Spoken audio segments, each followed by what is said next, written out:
Hello, everyone. This is Andreas Pop Culture Guy. Today is the latest Andreas Pop Culture Retrospective slash review, and it's on Shang-Chi and the Legend of the Ten Rings. Now, it's a telling when the Marvel Cinematic uses its immense power to operate a sim, in this case, couple the root.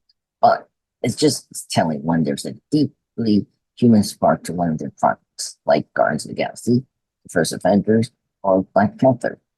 In this case, Shang-Chi and the Legend of Ten Rings is one of those projects, allowing franchise values like great spectacle and striking performance and intriguing, intriguing depictions of family to prevail. Shang-Chi and the Legend of Ten Rings is the latest addition to the layered category, taking after previous Marvel movies that I mentioned, with the vision and becoming benchmarks like Captain America Soldier, Black Panther, or the Thor Ragnarok, or Thor 2, come to mind. Directed by Destin Daniel Cretton, this film fits into the Marvel packaging in its own way, but it has an immense soulfulness that other MCU films or superhero movies and acting in general should take notes from. Now, the main star, Simu Liu, starring as Shang-Chi, is a key piece to a broken family that has a history of infighting.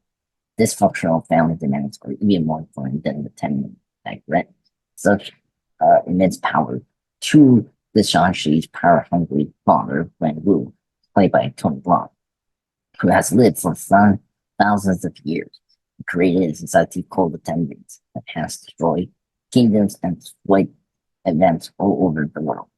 When Wenwu found love with Giant Li, played by Fala Chen, there was peace.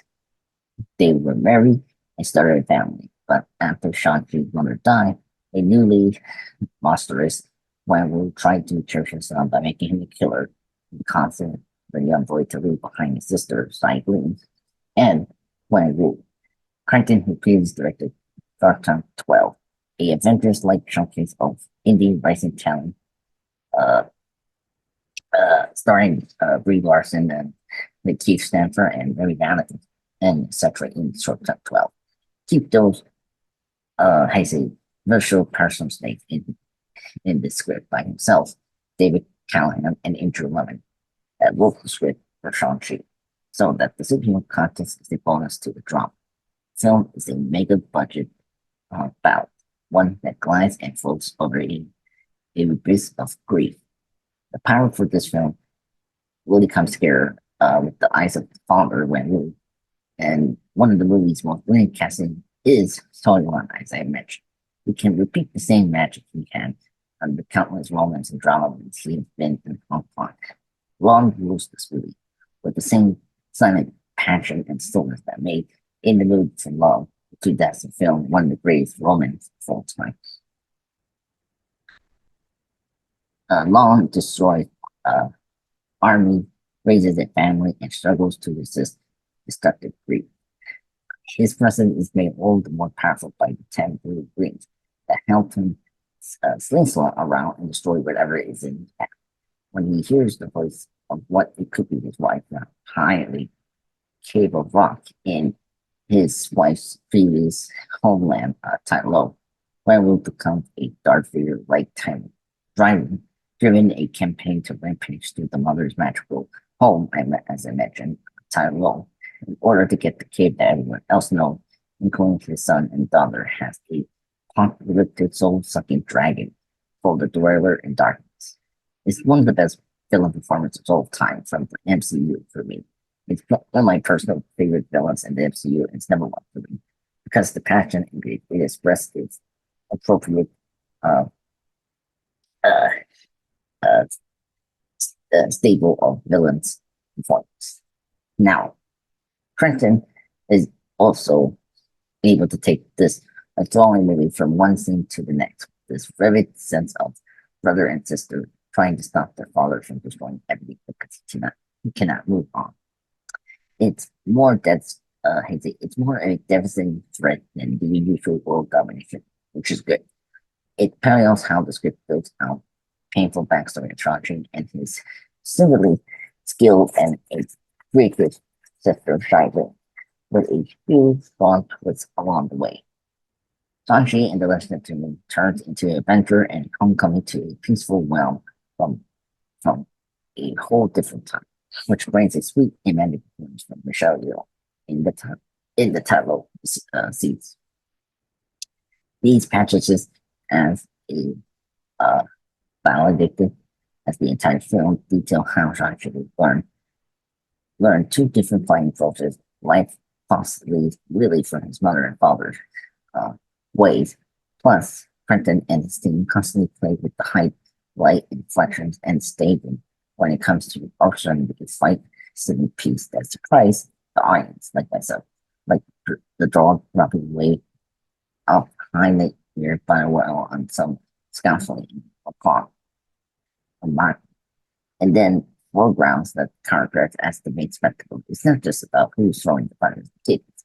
I should admit that the noises beats in these sharply edited sequence blew me back in my chair back in 2021. A revenue shift momentum nerd response. I had similar movies that inspired this one, particularly Skyfall and Grandmaster in mind.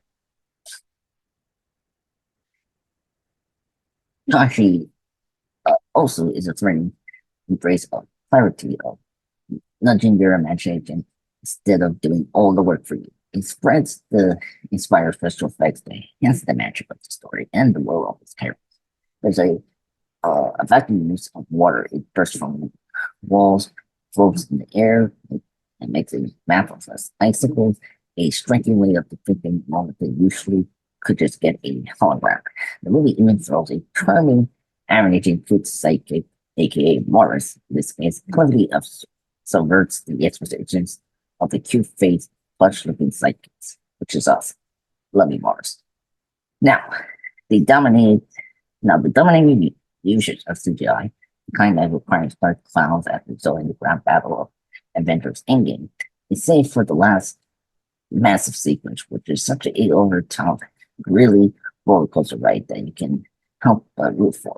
I understand that this is the third act sequence with the dragons and salty creatures. I understand this is a big weakness of Shang-Chi's overall two fantastic acts for it. But personally for me, it's still a good uh climax. But I will definitely say it's one of the weakest in the film. The third act is really weak because of this. But personally for me, it doesn't destroy my enjoyment.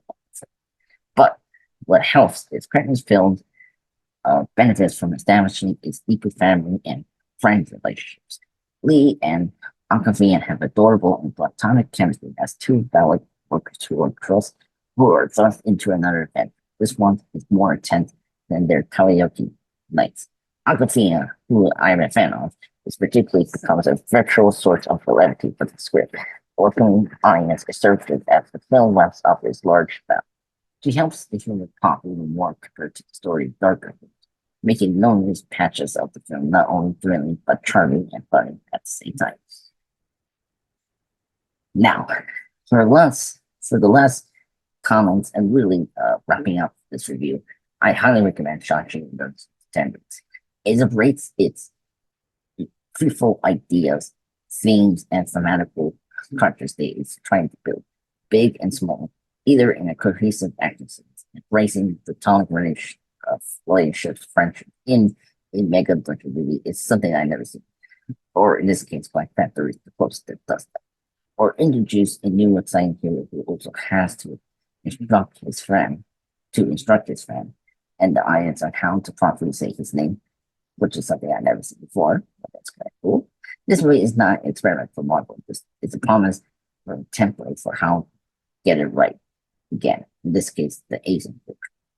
Highly recommend watch Shang-Chi and the Legend of the Ten Rings.